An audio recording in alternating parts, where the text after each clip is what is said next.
कि हमें अपनी ताकत 2027 में बनानी है। ये बात आपके कानों में हर समय गूंजनी चाहिए। अभी तो 1 ही साल हुआ है। याद रखना, इन 5 साल के पूरे होने से पहले आपकी जिंदगी में रोशनी लाने का इंतजाम हम सब लोग करेंगे। मेरी बात का मैं आपको विश्वास दिला कहता हूं,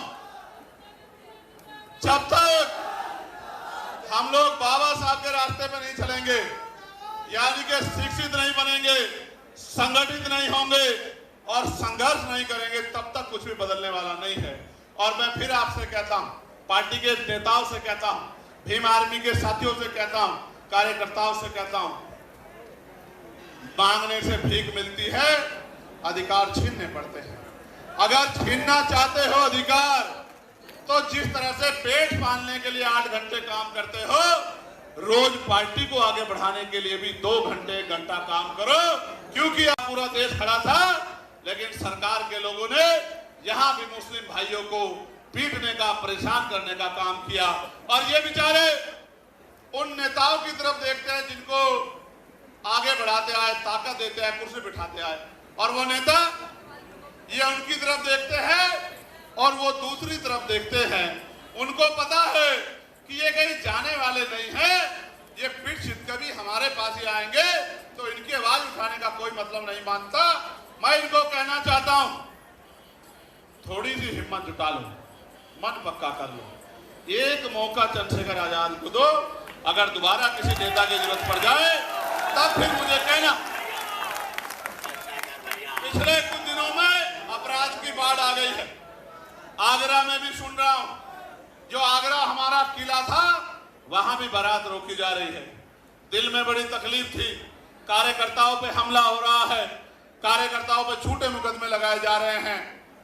दिल में तकलीफ थी, हर दिन इंतजार कर रहा था कि आगरा का दिन कब आएगा, आगरा का दिन कब आएगा। आज आगरा का दिन आया है। आगरा का दिन तो आ गया, आजाद समाज पार्टी का दिन आएगा नहीं आएगा ये भी मुझे बता दो। अच्छा आप बताओ। और जो जमीनें हमें मिली थी, उन जमीनों को भी लूटने का काम ये सरकार कर रही है। तो इस सरकार का जाना जरूरी है नहीं जरूरी है बताओ? तो सोचो, सरकार चली गई, लेकिन अगर आपकी नहीं बनी तो आपके हिस्से में क्या आया? समझे नहीं समझे? भाई ये फोन इस हाथ में था, अब इस हाथ में चला गया, आपके हिस्से में क्या आया? आप बीच में खड़े हो जाओ दीवार बन के कि ये ताकत इधर से जाएगी तो हमारे पास आएगी, इस बात को दीवार बन के खड़े हो जाओ। सुबह हो शाम, आप चाहे ईंटें उठा रहे हो, भट्टे पे हो, कोलू पे हो, रिक्शा चला रहे हो, कोई छोटी दुकान चला रहे हो, रेडी पटरी पे हो, एक ही बात आपके कान में गूंजनी चाहिए, जो बात आपसे कह के यहां से विदाई लूंगा, कि हमें अपनी ताकत 2027 में बनानी है। ये बात आपके कानों में हर समय गूंजनी चाहिए। तेजी से आजाद समाज पार्टी का संगठन उत्तर प्रदेश में विधानसभाओं तक, ब्लॉक तक, गांव तक, बूथ तक लगातार हमारी पार्टी और हमारे पार्टी के जो सहयोगी संगठन हैं वो लगातार कोशिश कर रहे हैं और लगातार प्रयास कर रहे हैं। लगभग सभी विधानसभाओं में 70, 80% हमारा संगठन बन चुका है। अब उस संगठन को, क्योंकि त्रिस्तरीय पंचायत चुनाव आ रहे हैं, उसको और सक्रिय करके भाईचारा कमेटियां बना के प्रबुद्ध सम्मेलन के जरिए सत्ता की भूख, क्योंकि जिन पे पावर होती है उन्हीं का आत्मसम्मान भी सुरक्षित रहता है, उन्हीं को अवसर भी मिलते हैं।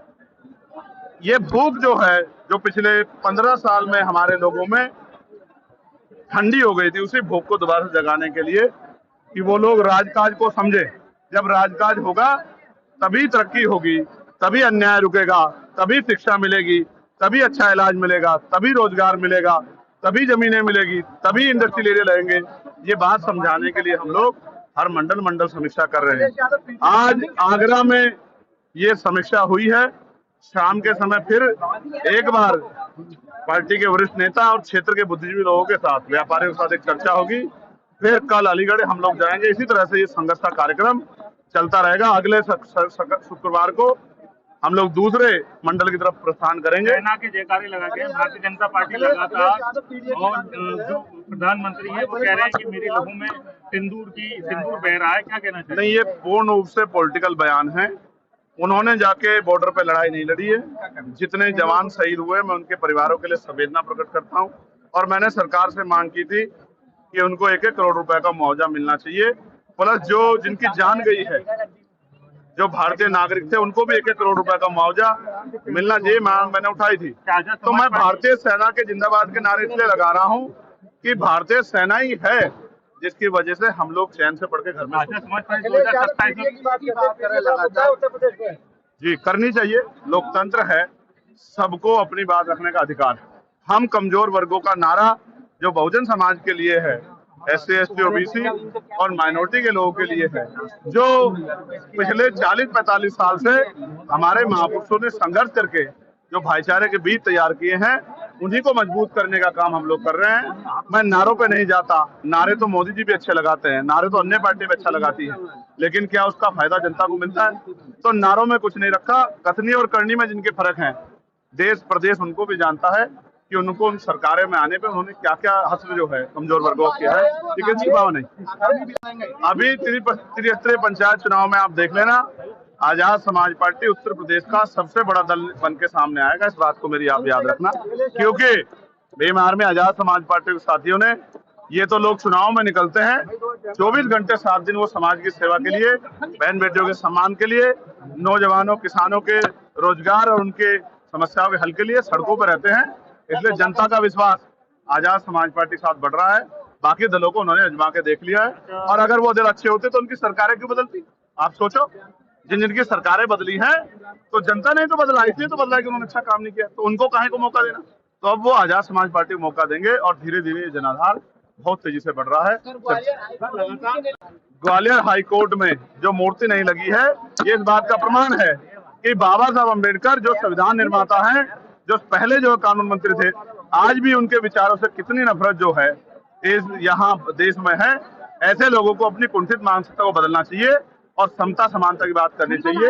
ये जनता देख रही है, ऐसे लोगों को जनता देख रही है, उनको चिन्हित कर रही है, उनकी पार्टियों को भी चिन्हित कर रही है, और आने वाले चुनाव में उनको सबक भी सिखाएंगे। गरीबों बहन बेटियों पर रेप हो रहा है, हत्या हो रही है, और सरकार के नेता और मुख्यमंत्री चैन से पढ़ के सो रहे हैं। इससे बड़ी नालायकी क्या होगी?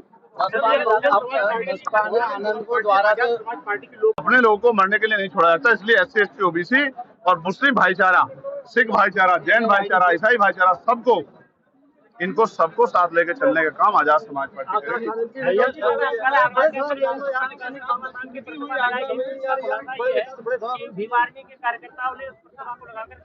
तो छोड़ दी, लेकिन पुलिस ने जिस तरह का व्यवहार यहाँ कार्यकर्ताओं के साथ किया, आप ये बताओ, पार्लियामेंट में तो गृह मंत्री जी ने बाबा साहब के बारे में सब कहते, तो सारी पार्टियों ने नारे लगाए थे, सारी पार्टियों ने हल्ला मचाया था। इवन गृह मंत्री जी ने बाद में कहा कि हम तो उनका बड़ा सम्मान करते हैं, सारी पार्टियों ने कहा सम्मान करते हैं। यहाँ बाबा साहब की जो टैल लगी हुई थी, उस पर जिस तरह का अपमान किया गया, आगरा में वो ग्वालियर में जो अपमान किया गया, उस पर दल क्यों चुप है? क्योंकि वहां आपको पता है कि वो बाबा साहब का सम्मान जो है, और उसमें वोट का नफा नुकसान भी है, इसलिए आप चुप हैं।